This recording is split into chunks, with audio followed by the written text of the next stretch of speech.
Hello അസ്സലാമു welcome to YouTube channel. നമ്മൾ ഉണ്ടാക്കാൻ പോകുന്നത് അടിപൊളി ചിക്കൻ റോസ്റ്റ് റെസിപ്പിയാണ് കേട്ടോ. അപ്പോൾ നമ്മുടെ വീഡിയോക്ക് പോകുന്നത് നമ്മുടെ ചാനൽ ആദ്യമായിട്ട് കാണുന്നുണ്ടെങ്കിൽ സബ്സ്ക്രൈബ് ചെയ്യുക, തൊട്ടടുത്ത ബെല്ലൈക്കൺ ക്ലിക്ക് ചെയ്യുന്നതിൻ്റെ ഓൾ ഓപ്ഷനും കൊടുക്കുക കേട്ടോ. ഏതായാലും മാത്രമാണ് ഞാൻ പുതിയ ഒരു നോട്ടിഫിക്കേഷൻ നിങ്ങൾക്ക് കിട്ടുള്ളൂ. അതുപോലെ തന്നെ സ്കിപ്പ് ചെയ്ത് കാണാൻ വേണ്ടി ശ്രമിക്കാം. ഇനി നമുക്ക് എങ്ങനെയാണ് ഈ ഈസി ആയിട്ടുള്ളൊരു ചിക്കൻ റോസ്റ്റ് ഉണ്ടാക്കാൻ നോക്കാം കേട്ടോ. അപ്പോൾ അതിനായിട്ട് ഞാനിവിടെ ചിക്കൻ കഴുകി ക്ലീനാക്കി വെച്ചിട്ടുണ്ട്. ചിക്കൻ നിങ്ങൾക്ക് എങ്ങനെ വലിയ സൈസോ ചെറിയ പീസോ എങ്ങനെ വേണമെങ്കിലും ആക്കാം. ഞാനിപ്പോൾ ഇവിടെ കഴുകി ക്ലീനാക്കി വെച്ച ചിക്കനാണ് കേട്ടോ. ഇനി നമുക്ക് നമ്മൾ ഏത് പാനിലാണോ ചിക്കൻ ഉണ്ടാക്കുകയെന്ന് വെച്ചാൽ ആ പാൻ എടുക്കുക കേട്ടോ. ഞാനിപ്പോൾ ഇതിനാണ് ചിക്കൻ ഉണ്ടാക്കുന്നത്. എന്നിട്ട് നമ്മൾ കഴുകി ക്ലീനാക്കി വെച്ച ചിക്കൻ ഇതിലേക്ക് ഇട്ട് കൊടുക്കുക. ഇനി നമുക്ക് വേണ്ടത് ഉള്ളിയാണ്. അത് 2 മീഡിയം സൈസ് ഉള്ളിയാണ് കേട്ടോ ഞാൻ എടുത്തിരിക്കുന്നത്. അത് സ്ലൈസായിട്ട് ഇതുപോലെ കനം കൊണ്ടിട്ട് അരിഞ്ഞു കൊടുത്തിട്ടുണ്ട്. ഇനി നമുക്ക് വേണ്ടത് ഇഞ്ചി വെളുത്തുള്ളിയാണ്. ഇഞ്ചി വെളുത്തുള്ളി പേസ്റ്റ് അല്ല ഞാൻ ഇട്ട് കൊടുത്തിരിക്കുന്നത്, ചതച്ചിട്ടാണ് കേട്ടോ ഇട്ട് കൊടുത്തിരിക്കുന്നത്. നിങ്ങൾക്ക് സമയം ഉണ്ട് എന്നുണ്ടെങ്കിൽ ചതച്ചെന്നെ ഇട്ട് കൊടുക്കാൻ നോക്കുക, അല്ലെങ്കിൽ ഇഞ്ചി വെളുത്തുള്ളി പേസ്റ്റ് ഇട്ട് കൊടുത്താലും മതി കേട്ടോ. ഇനി നമുക്ക് വേണ്ടത് പച്ചമുളകാണ്. 2 പച്ചമുളക് നടുകേറി ഇട്ട് കൊടുത്തിട്ടുണ്ട്. ഇനി തക്കാളിയാണ്, ഒരു മീഡിയം സൈസ് ഒരു തക്കാളി ഇട്ട് കൊടുത്തിട്ടുണ്ട് കേട്ടോ.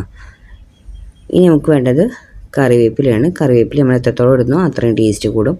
പിന്നെ 2 തണ്ട് കറിവേപ്പില എടുത്തിട്ടുണ്ട്. അത് ഇങ്ങനെ ഇതുപോലെ ആക്കി അതിനകത്ത് തണ്ടും കൂടി ഞാൻ ഇട്ട് കൊടുത്തിട്ടുണ്ട് കേട്ടോ. കറിവേപ്പില നമ്മൾ കഴിക്കുന്ന ഏറ്റവും നല്ല ഇതാണ് നമ്മുടെ ഹെൽത്തിന്. അപ്പോൾ എത്രത്തോളം കൂടും അത്രയും ടേസ്റ്റും കൂടും. ഇനി നമുക്ക് പൊടികൾ ചേർത്ത് കൊടുക്കുക. മഞ്ഞൾപ്പൊടി ഒരു 1/2 ടീസ്പൂൺ മഞ്ഞൾപ്പൊടി ഇട്ട് കൊടുത്തിട്ടുണ്ട്. പിന്നെ ഞാൻ ഇട്ട് കൊടുക്കുന്നത് കാശ്മീരി ചില്ലിയാണ് കേട്ടോ. കാശ്മീരി ചില്ലി 2 ടേബിൾ സ്പൂൺ ഇട്ട് കൊടുത്തിട്ടുണ്ട്. കാശ്മീരി ചില്ലി ഉണ്ടെങ്കിൽ അതന്നെ ചേർക്കാൻ വേണ്ടി നോക്കുക കേട്ടോ. പിന്നെ വേണ്ടത് കുരുമുളക് പൊടിയാണ്. 1 ടേബിൾ സ്പൂൺ കുരുമുളക് പൊടി ഇട്ട് കൊടുത്തിട്ടുണ്ട്.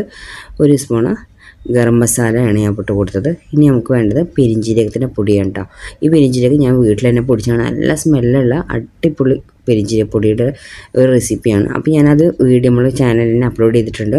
കുറച്ച് ഇൻഗ്രീഡിയൻസ് ഒക്കെ ചേർത്ത് നമ്മൾ വീട്ടിൽ തന്നെ വറുത്ത് പൊടിച്ച് പെരിഞ്ജീരകപ്പൊടിയാണ് കേട്ടോ. ഇനി നമ്മൾ ആവശ്യമുള്ള ഉപ്പ് ഇട്ട് കൊടുത്തിട്ട് ഇനി നമുക്കിത് കൈ വെച്ചിട്ട് നന്നായിട്ട് സോഫ്റ്റായിട്ട് കുഴച്ചെടുക്കണം. കൈ വെച്ചിട്ട് തന്നെ ഞങ്ങൾ മിക്സ് ചെയ്യാൻ നോക്കുക. നല്ല സോഫ്റ്റായിട്ട് മിക്സ് ചെയ്ത് കിട്ടും നമുക്ക്. അപ്പോൾ ഇതുണ്ടാക്കാൻ പെട്ടെന്ന് ഉണ്ടാക്കി തിരിഞ്ഞ് ചെയ്യും. അതുപോലെ നമ്മൾ തുള്ളി എണ്ണ അതുപോലെ തന്നെ ഉള്ളി വഴറ്റാൻ ഒന്നും നിൽക്കേണ്ട ആവശ്യമില്ല. ഇങ്ങനെ ചെയ്യുകയാണെങ്കിൽ ഈസി ആയിട്ട് നമുക്ക് അടിപൊളി ചിക്കൻ റോസ്റ്റ് ഉണ്ടാക്കിയെടുക്കാൻ പറ്റും. അപ്പോൾ ഞാൻ കൈ വെച്ച് എല്ലാം മിക്സ് ചെയ്തിട്ടുണ്ട്. ഇനി ഇതാ ഗ്യാസ് സ്റ്റൗവിൽ വെച്ച് ഫ്ലെയിം ഓൺ ആക്കിയിട്ടുണ്ട്. ഫ്ലെയിം ഒരു ലോലോ മീഡിയത്തിലിടുക. കാരണം നമ്മളിത് വെള്ളം ചേർക്കുന്നില്ല, എണ്ണയില്ല. അപ്പോൾ ഒരു മീഡിയം ഫ്ലെയിമിലിട്ടിട്ട് നമുക്കിതൊന്ന് വേവിച്ചെടുക്കാം. അതാ ഒരു 5 മിനിറ്റ് കഴിഞ്ഞ ശേഷം നമുക്കിതാ തുറന്ന് നോക്കാം. തുറന്നതിന് ശേഷം നമുക്കൊന്ന് മിക്സ് ചെയ്ത് കൊടുക്കാം കേട്ടോ. അപ്പോൾ അതൊന്ന് വെന്തിട്ടില്ല നമ്മുടെ ചിക്കന്. അതൊന്ന് അടി പിടിക്കാതിരിക്കാൻ വേണ്ടി ഒന്ന് ഇളക്കി കൊടുക്കും. അപ്പോൾ അതിൽ തന്നെ ചിക്കനിൽ നിന്നുള്ള വെള്ളം ഇറങ്ങി വന്നിട്ടുണ്ടാവും, കണ്ടില്ലേ.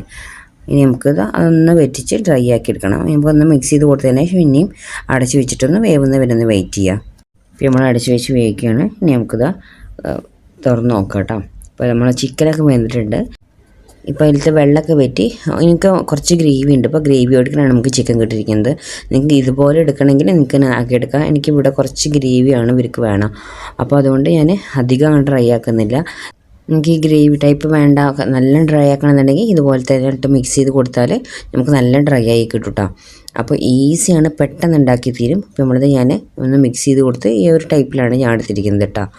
ഞാൻ കുറച്ച് മസാല അതുപോലെ ആക്കി എടുത്തിട്ടുണ്ട്. നമുക്ക് ചിക്കൻ ഇല്ലെങ്കിലും അതിൻ്റെ ആ ഒരു മസാല മാത്രം നല്ല ടേസ്റ്റാണ് കേട്ടോ. ഇപ്പോൾ അങ്ങനെ ആക്കിയിടുന്നത് നമുക്ക് ഫ്ലെയിം ഓഫ് ചെയ്യാം. നല്ല സ്മെല്ലുണ്ടാവും. അത് ആ ചിക്കൻ വേവുന്ന നമ്മൾ ഫസ്റ്റ് ടൈം തുറന്ന് നോക്കിയില്ലേ, അപ്പം തന്നെ നല്ല സ്മെല്ലാണ് നമുക്ക് കിട്ടുക. അടിപൊളി ടേസ്റ്റുമാണ്, നല്ല സ്മെല്ലുമാണ്. അപ്പോൾ മിക്സ് ചെയ്ത് കൊടുത്ത് ഇനിയും ഡ്രൈ ആക്കണമെങ്കിൽ നിങ്ങൾക്ക് ഡ്രൈ ആക്കി എടുക്കാം. ഞാൻ അപ്പോൾ അങ്ങനെയാണ് ആക്കുന്നത്. ഇനി നമ്മളിത് ഓഫ് ചെയ്തിടാണ് കേട്ടോ, അടച്ച് വയ്ക്കുക. അപ്പോൾ നമ്മളെ തുള്ളി എണ്ണ അതുപോലെ തന്നെ ഉള്ളിയൊന്നും വഴറ്റാത്ത അടിപൊളി ഒരു ചിക്കൻ റോസ്റ്റ് ഇവിടെ റെഡി ആയിട്ട് കേട്ടോ. നല്ല ടേസ്റ്റുമാണ്, അടിപൊളി സ്മെല്ലുമാണ് കേട്ടോ. അപ്പോൾ നമുക്കിത് ഏത് ബ്രേക്ക്ഫാസ്റ്റിൻ്റെ കൂടിയും അതുപോലെ വെറും ചോറിൻ്റെ കൂടിയും നെയ്ച്ചോറിൻ്റെ കൂടിയും എല്ലാം ബിരിയാണിയുടെ സൈഡൊക്കെ ആയിട്ട് നമുക്ക് കഴിക്കാൻ പറ്റും. അപ്പോൾ അതുപോലെ ട്രൈ ചെയ്യാത്തിട്ടുണ്ടെങ്കിൽ എന്തായാലും ട്രൈ ചെയ്ത് നോക്കണം. ഇത്ര നമ്മുടെ വീഡിയോ ലൈക്ക് ചെയ്യാനും ഷെയർ ചെയ്യാനും കമൻറ്റ് ചെയ്യാനും സബ്സ്ക്രൈബ് ചെയ്യാനും മറക്കരുത്. Okay, bye bye, thank you.